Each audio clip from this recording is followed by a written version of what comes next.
Hey everyone, buckle up, because today we're diving deep into the world of dialogue and personal transformation. Yeah, we're going to explore how talking and questioning can actually be like a secret weapon for changing ourselves. I love that, a secret weapon, that's a great way to put it.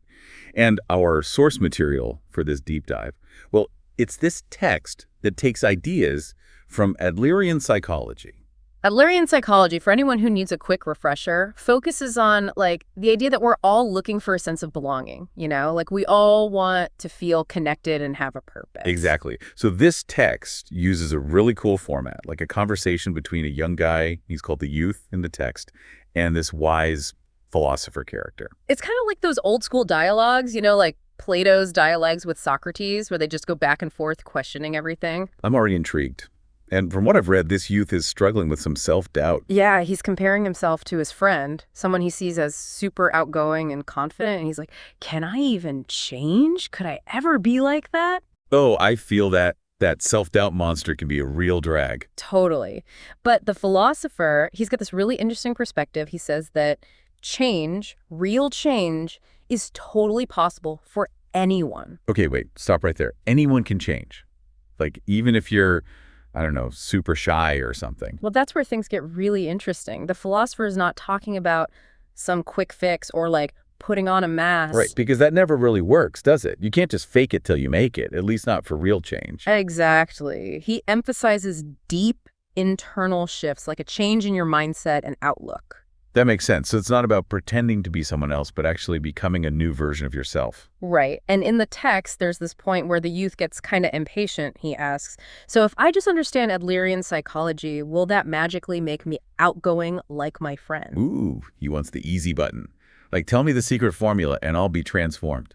I know, right? But the philosopher uses this as a teaching moment. He says, hold on, just knowing the ideas isn't enough. He compares relying on external answers to putting a Band-Aid on a deeper issue. Okay, that's a really good analogy. A Band-Aid might cover things up temporarily, but it doesn't actually heal the wound underneath. Precisely. True change has to come from within, has got to be driven by you. So how do we go about making those internal shifts? How do we tap into that power to change ourselves? Well, here's where the idea of dialogue comes in, and it's something that both Socrates and Adler, who we mentioned before, were really big on. What, you mean like just talking to people can lead to self-transformation? It's more than just casual chit-chat. It's about this deep, engaged conversation where you're asking questions, challenging assumptions, and really wrestling with ideas. Like those classic Socratic dialogues where he'd keep asking questions until people kind of figured things out for themselves. Exactly. Both Socrates and Adler believed that true understanding comes from active engagement, not just passively absorbing information. It's like that saying, give a man a fish and you feed him for a day. Teach a man to fish and you feed him for a lifetime. That's a great way to put it. They believed in giving people the tools to discover their own truths, not just handing them prepackaged answers. Now I'm starting to see the connection between dialogue and personal growth. By asking questions and engaging in conversation, we can uncover our own hidden potential.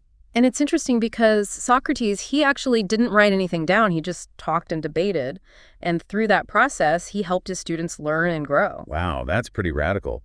But I got to ask, isn't there still value in learning from experts, from people who have more experience and knowledge than us? Absolutely.